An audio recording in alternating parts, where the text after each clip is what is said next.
तो आज हम मॉर्गन हाउसल की किताब है धन का मनोविज्ञान, द साइकोलॉजी ऑफ मनी, उससे जो बातें निकल कर आई हैं उन पर थोड़ी गहराई से बात कर रहे हैं। हमारे पास इसकी एक समीक्षा है और मकसद ये समझना है कि पैसों को लेकर जो हमारा बर्ताव है वो क्यों मायने रखता है। हाँ बिल्कुल, क्योंकि जैसा हाउसल कहते भी हैं, पैसा सिर्फ हिसाब किताब या स्प्रेडशीट नहीं है। ये काफी हद तक हमारे दिमाग, हमारी भावनाओं और जो हमारे निजी अनुभव रहे हैं उनसे जुड़ा हुआ है। सही। अक्सर हम सोचते हैं कि हमें और जानकारी चाहिए, पर शायद जरूरत है अपने बर्ताव को, उसे बेहतर समझने की। बिल्कुल सही कहा। और किताब की शुरुआत ही मतलब एक बड़े चौंकाने वाले विचार से होती है हाँ। कि देखिए, जो वित्तीय सफलता है ना, हम्म। वो इस पर कम निर्भर है कि आपको ज्ञान कितना है, अच्छा। ज्यादा इस पर कि आपका व्यवहार कैसा है, सही आप बात पर है। बर्ताव कैसे करते हैं। पैसों से जुड़े जो फैसले हैं उन पर गहरा असर डालते हैं। हाँ, और यहाँ एक अहम बात यह है कि हर किसी का पैसे के साथ जो अनुभव होता है वो बिल्कुल अनोखा होता है। जो शायद एक पीढ़ी के लिए सही था, जरूरी नहीं वो दूसरी के लिए भी काम करे। हाँ, ये तो है। कोई अगर अमीर घर में पला बड़ा है, कोई शायद गरीबी में, तो उनके लिए पैसे का मतलब, उससे जुड़ा डर या आत्मविश्वास, वो सब बिल्कुल अलग होगा। तो इसलिए कोई एक सही जवाब होता ही नहीं है इसमें। और इसी से जुड़ा है वो भाग्य और जोखिम वाला पहलू, लक और रिस्क, हाँ। जिसे हम अक्सर नजरअंदाज कर देते हैं। हाउस इस पर काफी जोर देते हैं। हम सफलता को बस मेहनत और होशियारी मान लेते हैं और असफलता को आलस या बेवकूफी। पर असलियत शायद थोड़ी ज्यादा पेचीदा है ना। निश्चित रूप से। अगर हम इसे बड़ी तस्वीर में देखें तो भाग्य और जोखिम को मानना, स्वीकार करना हमें थोड़ा विनम्र बनाता है। ये समझने में मदद करता है कि दुनिया में बहुत कुछ है जो हमारे काबू से बाहर है। सही। इसका मतलब ये नहीं कि कोशिश छोड़ दें, पर ये कि नतीजों को लेके थोड़ी असलियत के करीब उम्मीदें रखें।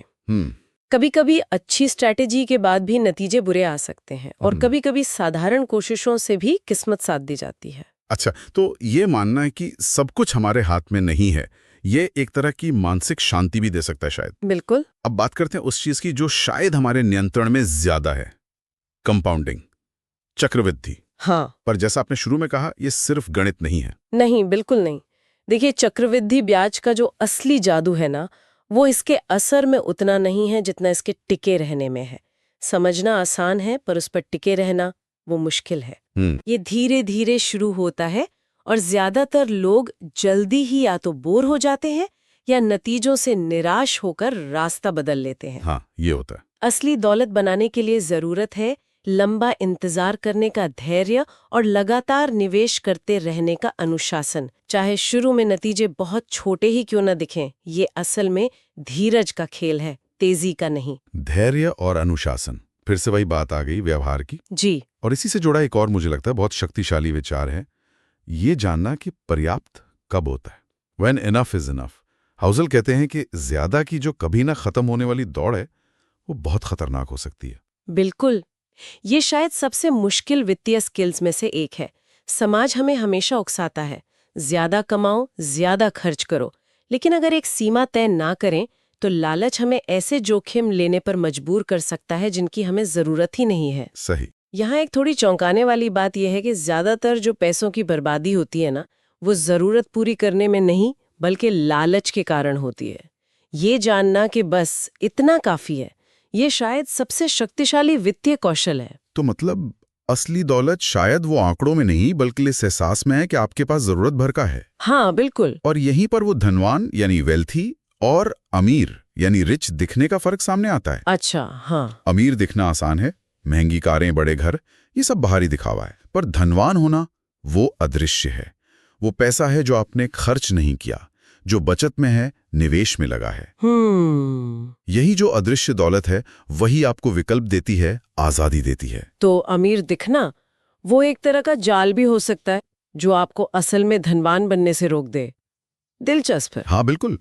और इसी अदृश्य दौलत से हाउसल उस चीज को जोड़ते हैं जिसे वो पैसे का सबसे बड़ा फायदा मानते हैं। जी, और वो है अपने समय पर नियंत्रण। अपने समय पर नियंत्रण।